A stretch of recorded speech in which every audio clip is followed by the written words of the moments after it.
Halo, assalamualaikum warahmatullahi wabarakatuh. Perkenalkan, nama saya Muhammad Nur. Sebagai asisten yang akan mengampu pada praktikum Fisiko-Kimia hari ini dengan judul penentuan bobot molekul polimer berdasarkan viskositas. Nah, untuk penentuan berikut ini, sebelumnya saya akan menanyakan bagaimana kabar dari teman-teman semua. Semoga kabarnya baik-baik saja, tidak ada yang sakit. Karena masih masa pandemi, maka praktikum pada hari ini kita akan melakukan praktikum secara daring. Nah, untuk teman-teman semua, praktikum pada hari ini akan dijelaskan pada video berikutnya. Tapi sebelumnya saya harapkan teman-teman sebelum praktikum, sesuai dengan safety lab yang akan kita gunakan, jangan lupa teman-teman semua untuk menggunakan masker.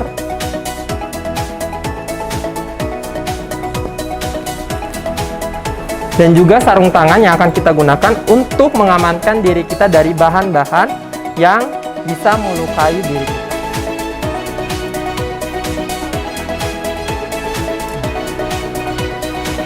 Oke, tapi kalau misalkan teman-teman di rumah, teman-teman tidak perlu menggunakan masker ataupun sarung tangan kalau tidak kontaminasi atau tidak berkontak langsung dengan bahan-bahan kimia. Jadi mari langsung pada video berikutnya. Berikut ini merupakan alat dan bahan yang akan kita gunakan untuk penentuan bobot molekul polimer berdasarkan viskositas. Nah, untuk penentuan bobot molekul polimer berdasarkan viskositas, kita akan menguji pada dua uji. Uji yang pertama yaitu untuk uji massa jenis. Uji yang kedua untuk menentukan viskositas dari sampel dan contoh uji. Yang pertama, alat yang akan kita gunakan untuk menentukan massa jenis, kita akan menggunakan piknometer yang berukuran 10 ml. Kemudian ada pipet tetes, dan kemudian ada gelas beker. Nah, gelas beker ini akan kita gunakan sebagai tempat untuk menampung limbah dari sampel dan contoh uji yang akan kita sudah tidak digunakan kembali. Untuk bahan yang kita gunakan untuk menentukan massa jenis, ada alkohol 95%, ada contoh polimer, dan kemudian ada aquades. Nah, untuk alkohol digunakan untuk membilas hasil atau contoh dari polimer, karena dari polimer akan ada sisa bahan yang akan menempel pada piknometer. Oh ya, untuk teman-teman semua jangan lupa disediakan tisu untuk mengeringkan bahan-bahan atau alat-alat yang kita gunakan. Nah, berikut ini merupakan penentuan massa jenis. Nah, penentuan massa jenis alat yang sudah tadi saya jelaskan, kalau yang kita gunakan adalah piknometer. Nah, piknometer ini sebelum digunakan, maka kita harus membilas dulu. Kita akan bilas menggunakan aquades. Teman-teman, diingatkan kembali pembilasan. Dibilas. Kemudian dibuang pada limbah. Nah, karena tadi adalah bekas aquades, maka kita akan menghitung massa jenis pertama, yaitu massa jenis aquades yang akan kita gunakan sebagai penghitung massa jenis pada penentuan kali ini. Yang pertama, kita akan mengisi piknometer 10 ml sampai penuh. Ingat, sampai penuh ya. Kalau sudah sampai penuh, kemudian kita akan menutup. Cara tutupnya tinggal kita lepaskan saja masuk pada bagian tutupnya. Nah, kalau misalnya teman-teman melihat ada aquades yang tumpah, itu tidak perlu panik ataupun tidak perlu harus ditambah lagi. Ini dimasukkan untuk menentukan ukuran 10 ml sudah benar atau tidak. Nah, kalau sudah benar, dimana nanti kalau kita masukkan pada bagian penutup ini akan muncrat keluar aquades melalui lubang yang sudah ditentukan. Maka ini sudah dinyatakan bahwa yang termasuk dalam piknometer ini adalah 10 ml. Setelah itu, maka kita akan keringkan. Kita akan keringkan menggunakan tisu. Nah, untuk teman-teman semua, pengeringannya ini harus lebih hati-hati. Dimana nanti kalau kita keringkan, kita tidak boleh membersihkan pada bagian atas. Itu dibiarkan saja, kita bersihkan saja aquades yang sudah ada pada bagian tepi. Kita tidak perlu membersihkan pada bagian atas. Kalau misalkan kita membersihkan pada bagian atasnya, itu maka akan terserap dan ukuran dari yang kita inginkan adalah 10 ml, itu tidak terbaca sebanyak 10 ml, maka akan berkurang. Untuk aquades sudah dimasukkan ke dalam piknometer 10 ml, sekarang kita akan menuju ke neraca analitik untuk ditimbang. Nah, berikutnya kita menuju pada neraca analitik. sebelum penggunaan neraca analitiknya, kita memastikan dulu neracanya bersih, memastikan mata ikannya berada di tengah, dan memastikan tanda bintangnya sudah ada dan nilai dari angkanya sudah pada angka normal, yaitu pada angka 0,00 untuk neraca analitik. Setelah itu, setelah kita mau menimbang, yang pertama-tama kita harus menimbang dulu piknometer kosong yang belum diisi aquades sama sekali. Nah, piknometer kosong ini akan kita timbang dulu, kemudian kita catat, karena tadi sudah ditimbang dan sudah dicatat dengan massa sebanyak 11,8969. Kemudian yang berikutnya kita akan nimbang untuk piknometer yang berisi dengan aquades.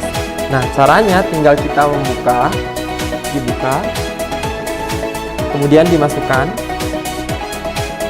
kemudian ditutup, dan neraca analitiknya akan membaca sendiri pada angka berapa atau pada maksimalnya berapa. Nah, sudah berhenti. Cara menentukan kalau dia sudah pada angka yang normal, yaitu ada tanda bintang di sini. Nah, kalau tanda bintang pada bagian neraca analitik sudah muncul, berarti angka di sini sudah dipastikan sebagai angka piknometer plus dengan aquades yang sudah dimasukkan, yaitu 21,9651. Jangan lupa pada setiap perlakuan atau bahan-bahan atau alat-alat yang kita gunakan yang menggunakan dengan analitik ataupun tidak yang tersedia dengan buku, maka kita harus mencatatnya. Kenapa? Karena perlakuan ini digunakan sebagai untuk menentukan alatnya kapan terakhir digunakan dan untuk menentukan kalibrasi yang baik. Kalau misalnya sudah ditentukan, maka kita akan catat 9648. Kemudian ditanda tangan. Setelah tanda tangan, kemudian piknometer yang berisi akan kita ambil dan kita catat masanya pada piknometer perlakuan yang pertama. Ini akan kita lakukan sampai 3 perlakuan, 3 kali pengulangan. Nah, setelah perlakuan yang sebelumnya kita menggunakan aquades, sekarang kita menggunakan contoh polimer. Nah, contoh polimernya perlakuannya sama seperti perlakuan pada aquades saat dimasukkan. Nah, untuk pemberitahuan kepada teman-teman semua, untuk pemberitahuan pada saat menutup, dipastikan yang paling panjang dia berada pada bagian atas, bukan pada bagian sebaliknya.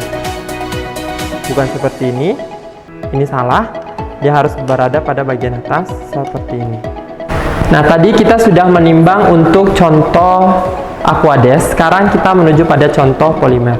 Nah, contoh polimer ini dipastikan dulu gelas piknometer kita sudah bersih dan tidak ada bekas dari aquades lagi. Kalau misalkan sudah bersih, maka kita akan masukkan contoh polimer ke dalam piknometer 10 mili. Nah, berikut ini adalah contoh polimer yang sudah diisi, piknometer yang sudah diisi dengan contoh polimer. Setelah diisi contoh polimer, diingatkan kepada teman-teman semua, sampel dari aquades dan contoh polimer jangan lupa diukur suhunya. Setelah diukur suhunya dicatat. Kemudian jangan lupa ditimbang piknometer kosongnya sebelum diisi oleh aquades ataupun oleh contoh polimer. Kemudian setelah diisi contoh polimer ini, maka kita akan menimbang. Perlakuannya sama seperti perlakuan yang berisi aquades, kemudian diulangi sebanyak 3 kali pengulangan.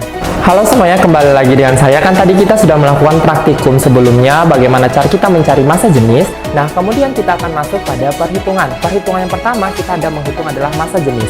Massa jenis dari zat cair, berarti ada 2 yang akan kita hitung, yaitu massa jenis dari zat cair aquades dan massa jenis dari polimer. Caranya nanti ada rumus seperti ini, di mana Rho sama dengan W1 dikurang dengan W0 dibagi dengan V. Pasti teman-teman sudah tahu W1 sebagai apa, W0 sebagai apa, dan V-nya sebagai apa. Nah, W1 itu sebagai massa piknometer yang sudah diisi dengan zat cair atau polimer, dan W0 adalah massa piknometer kosong. Kemudian volumenya adalah sampel atau ukuran dari piknometer yang sudah diketahui menggunakan tabel rumus faktor koreksi suhu, di mana suhu yang kita gunakan untuk suhu dari aquades adalah 28 derajat Celcius Sedangkan suhu pada polimer adalah 29 derajat Celcius.